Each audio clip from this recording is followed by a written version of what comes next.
We've now got the Royal Caribbean, and this is the Anthem of the Seas.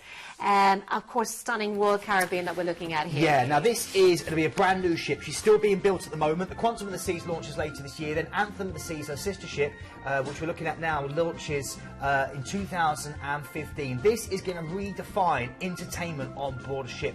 This really will be a floating palace, a destination in itself. You're seeing some of the images here of these amazing ships. Ripcord I Fly. This is basically, yeah. You see that. They've got bumper cars. You know, this is going to be amazing. Look, you can even play basketball with me. Then you've got people jumping into the water and getting involved in these magical swimming pools. You've got new family staterooms where all the family can come and stay in the same area. You've got the wonderful North Star, which goes 360 degrees right the way around the ship. It's incredible. You've got 270, which is like 2.5 decks of glass.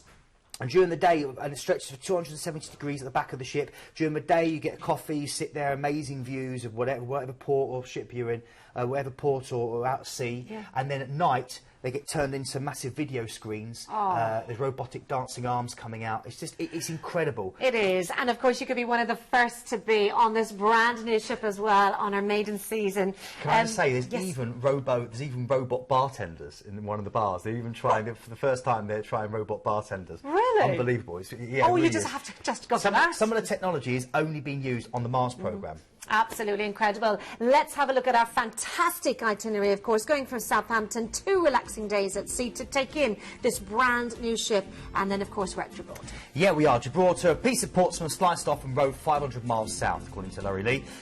Great place to go and visit the cheeky Barbary apes, get your duty-frees, go and visit Marks and Spencer's, get some Percy pigs. It's an amazing atmosphere. For me, it's all about going and seeing the dolphins out in the Straits on one of the boat trips. I love Gibraltar. OK, we're then heading on to Barcelona. And this is, again, sandwiched between the Mediterranean Sea and these beautiful hills that sit at the back of it.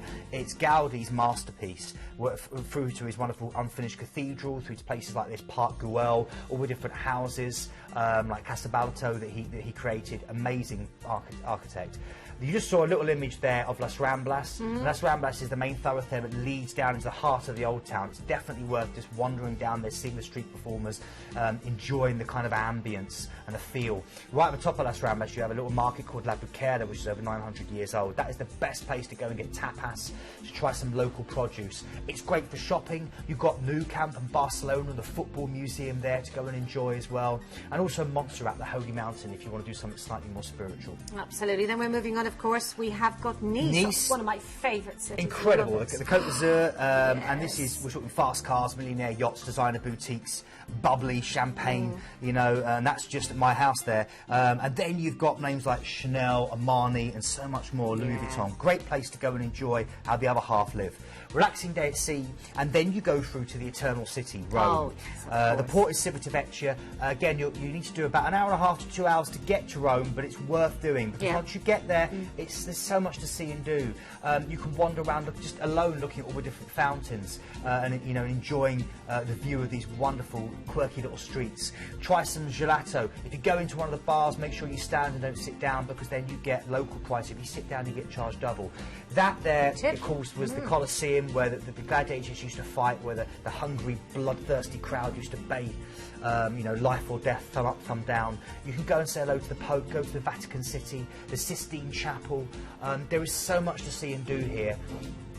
Amazing city. Beautiful, a very romantic city, of course. We're going through to Livorno, which gives you a chance to visit 2 iconic cities.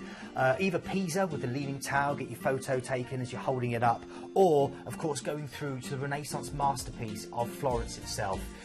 It's a beautiful, beautiful place. And Florence, as you know, houses things like Michelangelo's David, then the Accademia, Botticelli's Birth of Venus, and you've also got incredible Tuscan countryside all around you that you can go out and enjoy. So, great place. Relaxing day at sea, and then on to Provence. Yeah, you've got well, Marseille's the port, but it's a gateway through to Provence, through to the sunflowers that inspired Van Gogh and much, much more. Wonderful big port there. Try bouillabaisse, the French fish stew.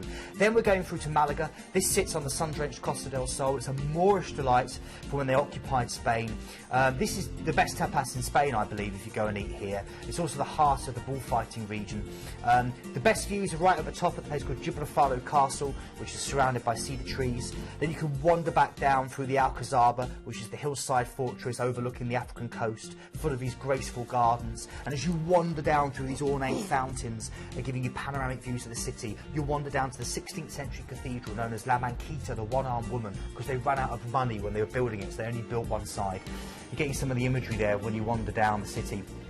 It's an incredible place to go and enjoy, and of course it's known because it's the home of not only Antonio Banderas but also Picasso. You can go to the museum, see over 200 works of his art, and there's a lovely little statue up in honour of their son. Then we're going to Vigo. And you know, Vigo is an incredible place. Of course, sits on the slope of the snow-capped Monte del Castro. It's a medieval seaside city. It's very green, this part of Spain, with a Celtic twist, and your gateway through to Santiago de Compostela.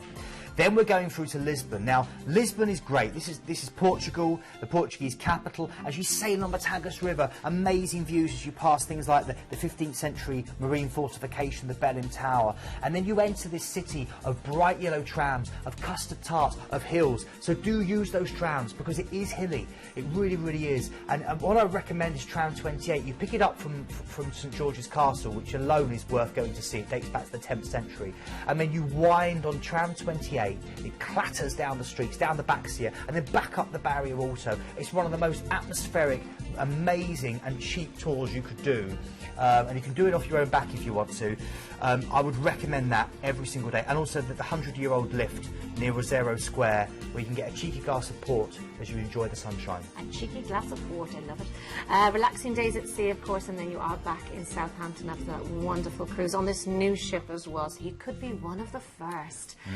This is absolutely stunning. Well, it really is. It's going to be a groundbreaking piece of naval engineering. It's going to be absolutely stunning. I can't wait to get on board both her and her sister, the Quantum.